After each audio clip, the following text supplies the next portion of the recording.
Nasa mahigit 30,000 pamilya ang apektado ng shear line ayon sa OCD. Gobyerno agad namang rumesponde. Ang detalye sa balitang pambansa ni Marlon Aton ng PIA Bicol Region.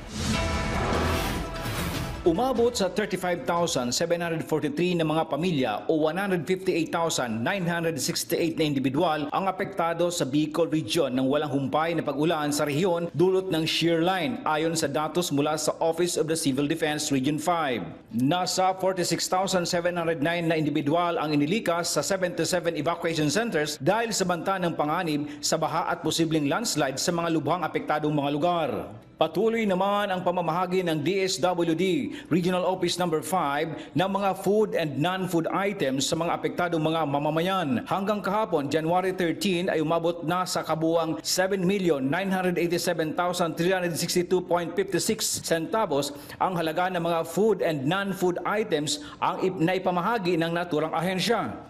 Pinakamalaki ang naipamahagi sa bayan ng Paracale, Camarines Norte na umabot sa higit 3.4 million na sinundan naman ng lalawigan ng Sorsogon na umabot sa 2.4 million. Tinambak Camarines Sur na may 1.7 million at Matnog Sorsogon na umabot sa 346,000 na halaga ng ayuda. Patuloy pa rin ang ginagawang search and rescue retrieval operations sa isang naitalang nawawala sa Viga, Catanduanes sa gitna pa rin ng pag-ulan sa lugar. Mayroon ding isang nalunod at namatay sa Irusin, Sorsogon dahil sa ulan. Sa kabila nito, patuloy pa rin ang paalala ng OCD sa mga Bicolanos ang agarang pagsunod sa mga utos ng kinauukulan upang mapanatili ang kanilang kaligtasan. Sa ngayon, balik face-to-face classes na ang mga mag-aaral sa rehiyon, bagamat umaapila pa rin ang mga gobernador sa pagsagawa ng mga preemptive measures sa kani-kanilang lugar.